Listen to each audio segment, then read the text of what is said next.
ওই সিল্লাই কাটা কি হইল আবার? বুঝতাছি না তো, ল যাই।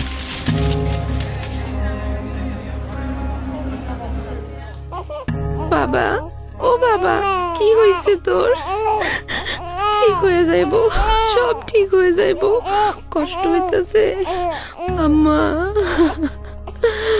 আমার পোলানের কি হইল? ধৈর্য ধরো মা, আনোয়ার স্বাস্থ্যকর্মীরে নিয়ে এক্ষুনি আইসা পড়ব। আসেন, ভেতরে আসেন। কই দেখি। এই যে দেখেন। আপা, আমার দীপু তো সুস্থ হইতেছে না, কত ওষুধই তো দিলাম। হ্যাঁ তাই তো, এমন তো হবার কথা না। আনোয়ার ভাই, ওকে এখনই শহরে নিয়ে যেতে হবে।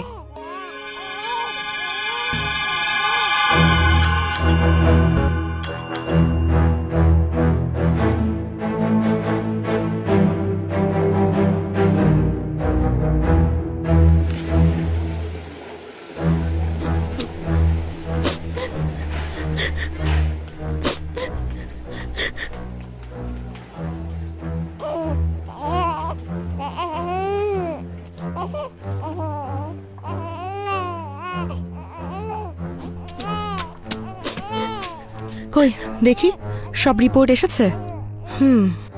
আমাদের আশঙ্কাই সত্যি হলো। ম্যাডাম, আমার ছেলে বাঁচবো তো? দীপু অ্যান্টিমাইক্রোবিয়াল রেজিস্ট্যান্ট ব্যাকটেরিয়ায় আক্রান্ত হয়েছে, যে কারণে ওর শরীরে কোনো অ্যান্টিবায়োটিক কাজ করছে না। ম্যাডাম, এটা কোন অসুখ? হ্যাঁ, এটা কোনো অসুখ নয়, তবে অসুখের অন্যতম কারণ। মানে?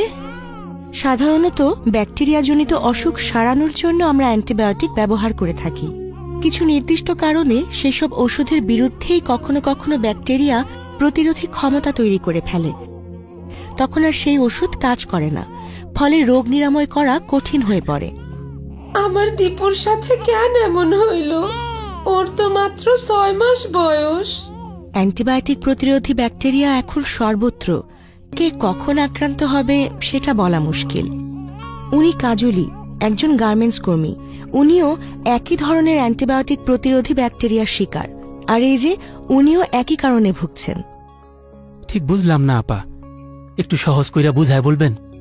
অ্যান্টিবায়োটিক অত্যন্ত শক্তিশালী ওষুধ, যা শুধুমাত্র ব্যাকটেরিয়ার সংক্রমণের বিরুদ্ধে কার্যকর। অনেকে সর্দি কাশির মতো ভাইরাসজনিত অসুখেও অ্যান্টিবায়োটিক ব্যবহার করে, কিন্তু অ্যান্টিবায়োটিক ভাইরাসের বিরুদ্ধে কাজ করে না। তবে এই অপ্রয়োজনীয়ভাবে অ্যান্টিবায়োটিক খাওয়ানোর ফলে ব্যাকটেরিয়া ওষুধকে প্রতিরোধ করতে শিখে যায়, অর্থাৎ ড্রাগ রেজিস্ট্যান্স তৈরি হয়। কখনো কখনো ক্রমাগত প্রয়োজন ছাড়া অ্যান্টিবায়োটিক ব্যবহারের কারণে তা আরও মারাত্মক মাল্টি ড্রাগ রেজিস্ট্যান্সও হয়ে যেতে পারে।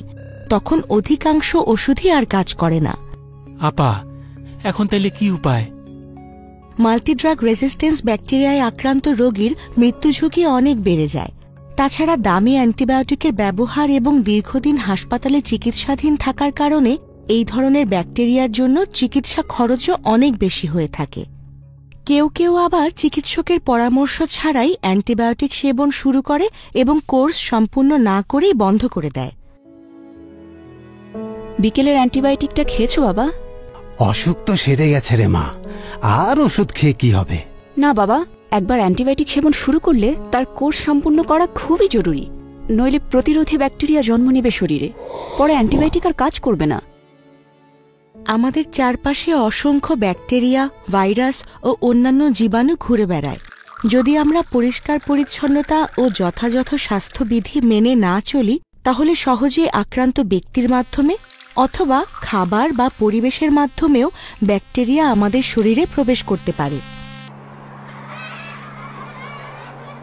এভাবে অস্বাস্থ্যকর পরিবেশে তৈরি খাবার খাওয়া তোমাদের শরীরের জন্য খুবই ক্ষতিকর হতে পারে।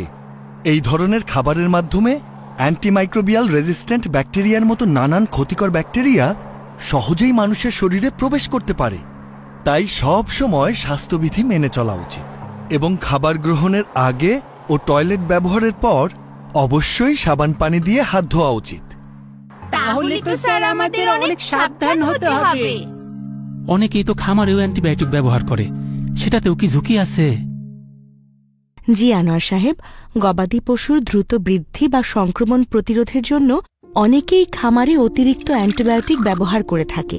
ফলে পশুর শরীরে প্রতিরোধী ব্যাকটেরিয়া তৈরি হয়। এই ব্যাকটেরিয়া এবং অ্যান্টিবায়োটিক মাটি, পানি ও খাদ্য শৃঙ্খলে ছড়িয়ে পড়ে, যা মানুষের শরীরে প্রবেশ করলে অ্যান্টিবায়োটিক আর কাজ করে না। হ্যাঁ, ডাক্তার আপা ঠিকই বলেছেন। শোনেন, সারা পৃথিবীতে অ্যান্টিমাইক্রোবিয়াল রেজিস্ট্যান্স একটি বড় ধরনের সমস্যা।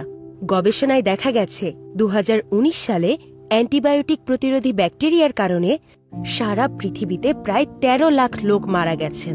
তাছাড়া এরকম চলতে থাকলে প্রতিরোধী ব্যাকটেরিয়ার কারণে 2050 সালের মধ্যে যত মানুষ মারা যেতে পারে সেটা ক্যান্সারের মৃত্যুর সংখ্যার চাইতেও বেশি হতে পারে। এখন এটা কেবল আর একটা দেশের বিষয় না, পুরো পৃথিবীতে মানুষের চলাচলের মাধ্যমে প্রতিরোধী ব্যাকটেরিয়া ছড়িয়ে পড়তে পারে।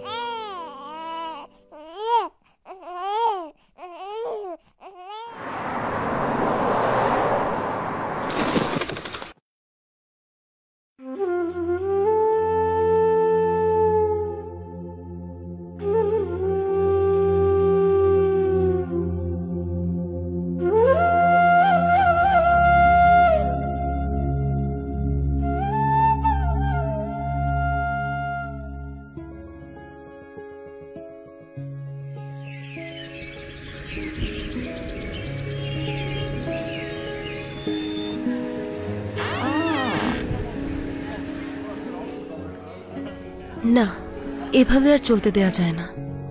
আমার দীপুর মতো অবস্থা যেন আর কারো না হয়, এই বিষয়ে গ্রামের সবাইরে সচেতন করতে হইব। অ্যান্টিবায়োটিক শুধুমাত্র চিকিৎসকের পরামর্শে গ্রহণ করবেন। সাধারণ সর্দি কাশি কিংবা অন্যান্য ভাইরাসজনিত অসুখে অ্যান্টিবায়োটিক কাজ করে না। যখন ওষুধ খাওয়া শুরু করবেন অবশ্যই পুরো কোর্স সম্পন্ন করবেন। মাঝপথে ওষুধ বন্ধ করে দিলে শরীরে অ্যান্টিমাইক্রোবিয়াল রেজিস্ট্যান্ট ব্যাকটেরিয়া তৈরি হতে পারে, তাতে পরবর্তীতে অ্যান্টিবায়োটিক আর কাজ করবে না।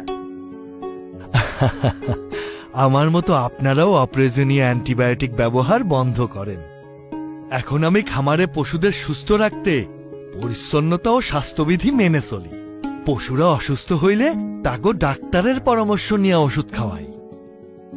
আমরা আমাদের স্বাস্থ্য কেন্দ্রে অতিরিক্ত দর্শনার্থীদের আসতে নিরুৎসাহিত করি, কারণ আক্রান্ত রোগীদের থেকে অ্যান্টিবায়োটিক প্রতিরোধী ব্যাকটেরিয়া সুস্থ মানুষের মাঝে ছড়িয়ে পড়ার সম্ভাবনা থাকে।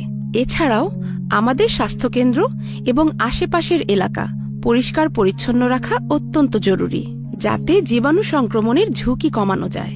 এতে অ্যান্টিবায়োটিকের ব্যবহার এবং এর রেজিস্ট্যান্সের ঝুঁকিও কমে আসে। এইটা তো অ্যান্টিবায়োটিক। তুমি কি ডাক্তার আবার সাথে পরামর্শ করে নিয়ে আইছো? না তো, গত মাসে সেলিমেরও এই সমস্যা হয়েছিল, তখন তো এই ওষুধ খাই সুস্থ হয়েছে। ডাক্তারের পরামর্শ ছাড়া এই ওষুধ আমি খাওয়াইতে দিব না।